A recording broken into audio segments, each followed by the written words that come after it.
It's me again. So, today, first off, I hope everybody's having a great day. It's beautiful out. I really should be outside. I will be. Why we're awakened. Some of us are awakened for different reasons.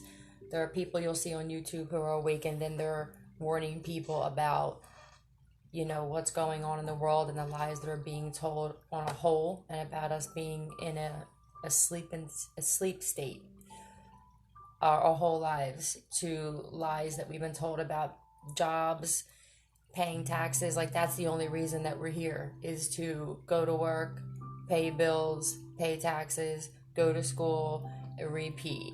Blah, blah, blah, blah, repeat. That's not why we're here. They didn't teach us in school how to manifest. They didn't teach us in school about meditation. They didn't teach us in school about healing. They taught us to learn shit that we really don't use in life besides reading and math. I mean, I don't really use a lot of shit from school in my life. They teach us basically to learn shit and then to pay to learn more shit. Most people that went to college never get out of debt from their student loans. They're basically just constantly working to pay that off.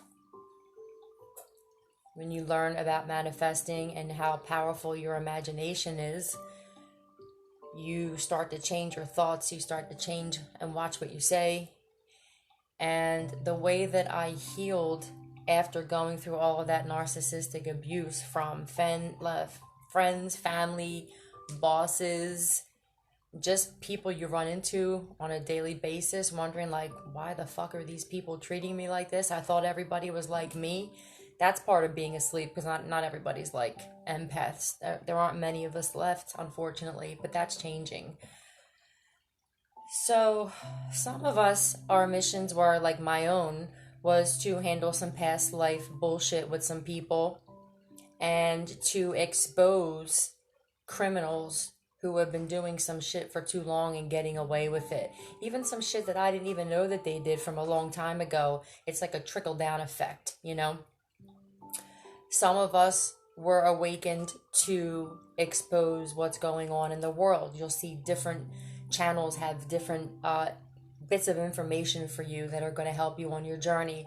Some people are healers with meditation. Some people are healers with truth about narcissistic abuse.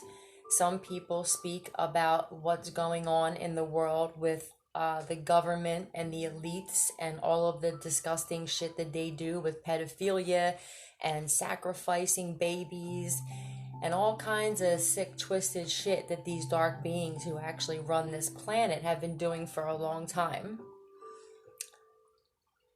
In my situation, I had an entire family of people that I had to expose for a lot of nasty shit. And I don't even know all of it. And I actually told God I didn't really want to know all of it. And I feel like he knows that I wouldn't even be able to stomach all of the shit. Because the shit that I do know is tough to take in, because I spent time with these people. I had a dream. Actually. It was really fucking cool, of the spiritual realm. I asked, you have free will, so your decisions mean a lot. I've been letting the universe guide me since I've been awakened, and then, the righteous path, the narrow path, is more boring than my life was before. I often say to myself, damn, I had more fun when I was getting high. But I wouldn't trade it for anything. I have inner peace, which I'm realizing is priceless. It is priceless to have inner peace. I was listening to a lot of videos about healing past life trauma. I spent a lot of time by myself. I started to learn tarot cards. I listened to a lot of tarot readings with discernment, though, because you can ruin some shit just taking everything in from those. And I started learning about history, about that we're not here alone. The history, like the Greeks, the Mayans, the Anunnaki. I started watching a lot of documentaries learning about how we are spiritual beings, just having a human experience here. Don't you ever wonder, like, why we're really here? Like, would God really create human beings just to work all the time and pay bills and then die? Like, you guys have to be asking that question yourselves as well. We're here for a bigger purpose. We're here to co-create. We're actually that powerful, that we're powerful beyond measure. Our thoughts and our imagination is so powerful, and this is why you have to be careful of the things that you say and what you constantly put your focus on, because where your energy goes, it will grow. Whatever you're putting more focus on. I had a dream about the spiritual realm a couple weeks ago that freaked me out. It was almost like I was lucid dreaming, like I was awake in my dream. I went to the window of where I live and looked outside, and I saw angels filled in the sky. And they weren't angels with big wings that were open. They were angels with wings that were down, and they were all facing forward, and the sky was packed with them, and they were like coated in like metal. They looked like trophies, but like movable trophies, like that. There's a commercial where the guy's driving down the street and he's singing a song, and the emblem on the car comes alive. That's what it looked like exactly.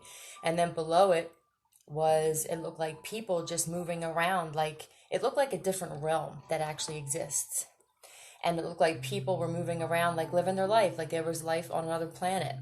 And they were all covered, it looked like too, it was like nickel, like literally like trophies that were moving. They were putting groceries in their car and waving to each other, and everybody just seemed peaceful and happy, and it was kind of cool. And it was like, in my dream, I wanted to take a picture. I had my phone in my hand, but I couldn't do it. Like, my brain wouldn't allow me to do it. And I think it's because you can't take a picture. You can only be shown that through your dream, I feel like, and because it's kind of thing where everybody's vision of it is different, and they show everybody a different part of it.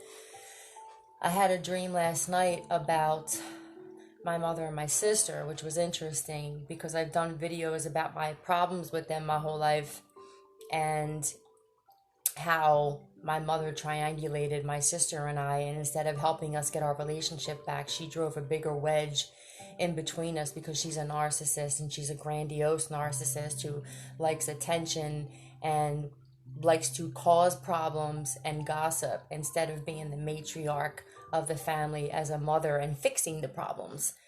So in this dream, I was called over to a table, it looked like a booth somewhere, by a friend of mine from high school, which was weird.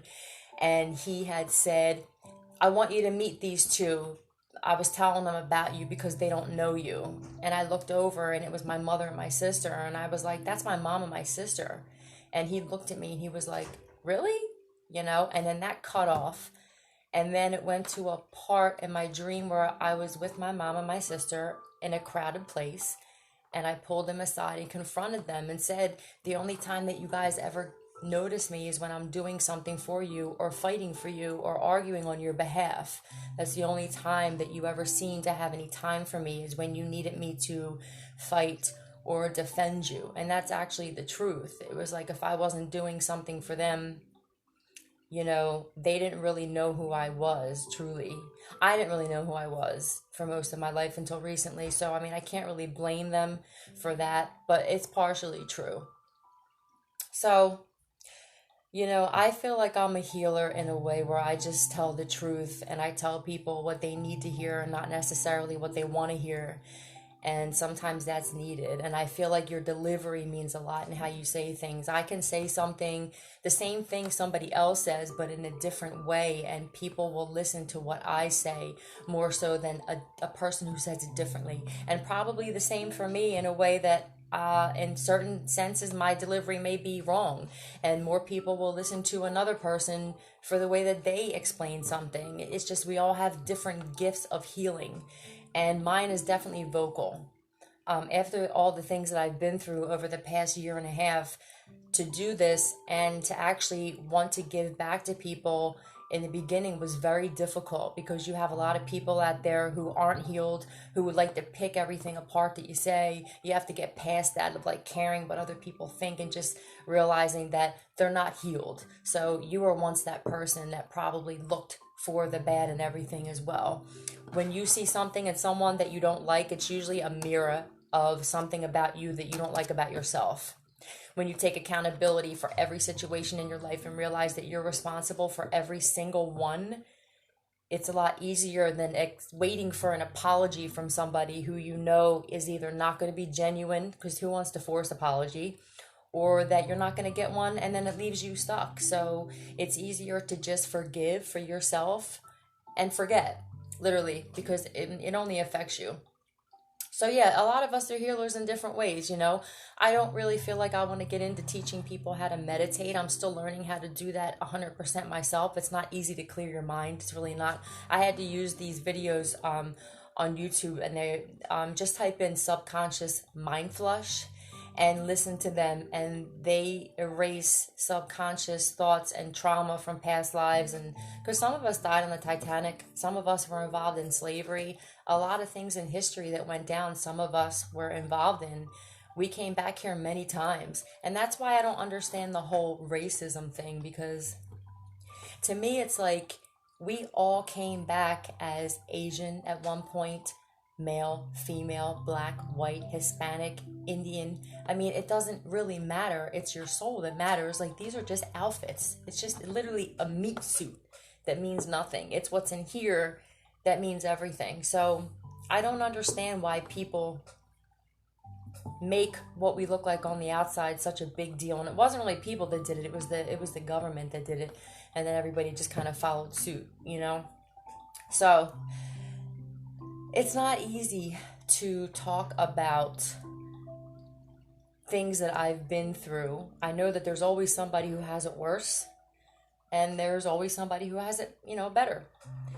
It's just being accepting of everybody and understanding that you don't know what everybody has been through. Not everybody wears their shit on their sleeve. So if somebody's having a bad day or responds to you in a way that you don't like, you know, don't make it all about you. Just understand that maybe they're going through something, you know, that you can't possibly understand. They may not even understand it right away. We were placed on this planet to help people out. We weren't placed on this planet to tear people down. And I don't feel like we were ever supposed to lend with expecting for things back. I think that it would have been a lot easier if we would have just relied on God and the universe to know that paying it forward was a big thing. And if we would have actually went that route and just said, here, you know, I'll do this for you, not expecting for it back, knowing that you'll get it back double, because that's kind of how it goes. The universe will give it back to you double through someone else, so that it doesn't create conflict between family and friends of doing favors for people and expecting something in return. Because this actually has ruined a lot of relationships and friendships of mine because of favors that don't get forgotten, you know. Empaths usually don't expect anything back, and we don't usually throw anything in someone's face that we did. And that's why it's hard for us to receive genuinely from people who really do mean us well, because a lot of times, you know, my parents would always remind me of what they did for me. You know, it would always be like, remember when I did this? You know, well, I did that for you. And it's like, well, now that you're offering me something, like, you know, fuck it, I don't want it now, because like, what's going to come after that? Are you going to 6 months from now remind me that you did something for me? Because now it seems disingenuous and it seems like I was a burden on you, you know, because you didn't act like that before. So then it makes it really hard for empaths to actually receive things. So we always act like we're okay and we don't need it when we do. It's not easy being an empath, but it's really not easy being a narcissist. So I'd rather be this than that. I do have a narcissistic side as well. I mean, I used to, before I was awakened empath, I used my narcissistic side more than I used my empathic side. I used to manipulate stories to my favor. I lied, you know. I never intentionally hurt anybody. I never killed anybody, you know, not in this lifetime. And I never liked seeing someone down. I can honestly say that. But I did manipulate situations, even twisting the truth a little bit so that I could get something out of it. I think we've all done that. And, I had addictive personality. I mean, besides drugs, I would overuse hair products. I would overuse lotions. I would overeat. I would take too many Advil. It's just an addictive personality. But then I also have that addictive personality where people love being around me as well. So there's two types of addictive personalities, and I had both. I find balance now. I still eat shit food. I just don't eat all shit food. And I still smoke pot once in a while. I just don't do it every day. It's more of a luxury for me than it is a necessity. So if you just learn to balance out shit in your life and not overdo one thing or overdo another, you'll find that it's easier to be at peace and find inner peace. Really take the time to spend time by yourself. Empaths are introverts, and we like to be by ourselves, which most people think is strange. Narcissists think it's strange. They think we're up to something because they are usually up to something, and they always need somebody around them because they usually can't stand being in their own skin.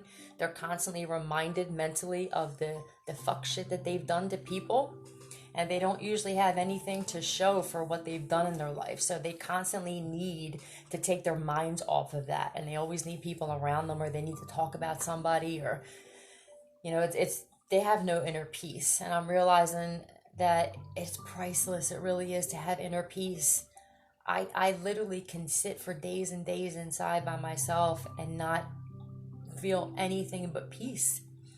I'll read, I'll listen to music, I'll meditate. I find all kinds of crazy frequencies and binaural beats for certain ailments that I've had, whether it's migraines or cysts, fibroids, acne. I clear my skin up with these things and changing my diet though.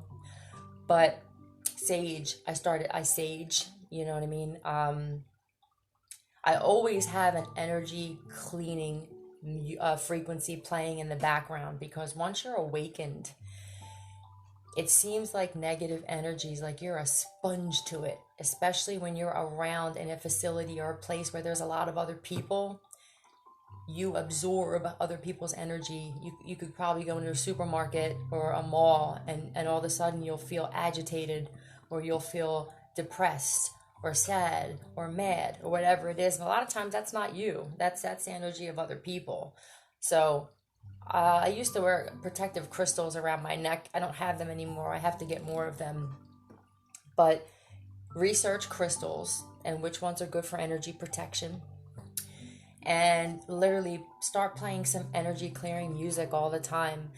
It doesn't happen the first couple minutes you're playing it. A lot of times, like I said, we're creatures of having to have instant gratification.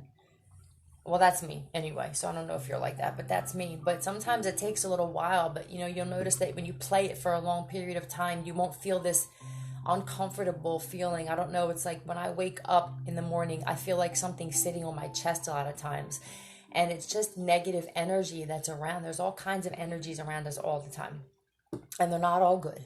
So sometimes you'll wake up and you'll just feel like heaviness, or just maybe a little nauseous or something, and it's from dormant. It's from laying dormant while you're sleeping, and then negative energy can actually just like attach to you and latch onto you. And there are certain frequencies that this negative energy can't stand. So as soon as you put it on, after a little while, it's like gone. So these are just some things I'm trying to come up with, because that's really all I did. I attempted to clear my mind. I started putting my focus on certain things that I want to manifest, and I'm not going to disclose that right now because I want to wait until it actually happens, and then I'm going to make videos on how I went from rags to riches. Because we can do that. We're that powerful with our mind. If you put your focus on what you want your life to be, if you wake up every morning and instead of thinking like what you're going to do throughout the day, what you're not going to enjoy, you're going to work and you're already thinking this is going to happen, I got to talk to this one, and you're already setting the tone for your day and that's why we keep having the same day. It's like Groundhog Day over and over again. If you wake up And before you get out of bed for like 15 minutes, sit there and imagine where you want to be. Whether it's the beach, it could be Italy, it could be Greece, just a beautiful home, meditating, drinking your coffee, wherever it is you want to be. Hold that thought and imagine that for like 15 minutes every day when you get up. And eventually you train and trick your brain. Your brain doesn't know the difference between reality and your illusion, what you see, your imagination. It doesn't know the difference. So you can actually trick your brain into thinking a whole new reality for yourself. The universe conspires with this. The universe sees what you're putting your focus on. And as soon as the universe knows what it is you want, the whole entire universe works in your favor to help get what you want to you. But it's a frequency. Everything has a frequency. Love has a frequency. Money has a frequency. They say in like the Bible that money is the root of all evil. And they tell you this because they knew about manifesting. Now, when they say you manifest love into your life, you can say, well, you manifested that person because back in your life because you couldn't stop talking about them. You couldn't stop thinking about them. This is why our exes always come back. Because it's like we never can let them go. You manifest them back yourself. You can do that with money as well. There's endless amounts of money. Money's an energy. There's no Federal Reserve and there's no cap on the amount of money that's in this universe. That was another lie that they told you. And to build credit and have credit, you know what I mean? It's like, how come credit can go on and on and on and on and on, but there's a cap on how much money there is? It just doesn't make any sense. It's all bullshit. It's all set up to make us fail this system. So when you understand that when you put your focus on something so much, it will come into your reality, why would you assume money's the root of all evil? Money's not the root of all evil. The things that people choose to do with money and the way that they can turn into something evil is exactly evil. Okay, so get that thought out of your mind. And just start that every day. Start getting up in the morning and just thinking of where you want to be and not where you're going to be inevitably that day anyway. There's no reason to go over the day that you don't really are dreading anyway. It doesn't make any sense. Try it. And before you go to bed, do the same. Think, what would I do if I had $500,000? Like, think of what you would do with your life if you were rich. What would you be doing? Would you be traveling? Would you be on a road trip? Would you be donating, whatever it is that shopping, whatever it is, just think about it. Go to and watch videos from Neville Goddard, right? NEVILLE GODDARD. He explains our imagination and how powerful it is, and how Jesus Christ is actually a spirit that's in us, and that Christ conscious is actually our own imagination and our third eye. It's very interesting. You're gonna be like blown away, because it contradicts a lot of shit in the Bible, but then it actually incorporates some things in the Bible, and he interprets them in a way that's like crazy when you understand it. So check them out. I highly recommend it. I hope everybody's having a good day. I'm so tired today, so I'm sorry if my energy just seems off. I'm just really tired today. So I love you guys. Have an awesome day, and I love your comments. I don't put comments on all my videos because there's some that I know are just going to be controversial, and I don't let shit and negative comments get to me. And sometimes I feel like I don't want people arguing in the comments, so I choose which videos I want to put comments in. So that's why some have them, some don't. Have an awesome fucking day. It's up to you whether you have a good day, not up to somebody else. Kirk out.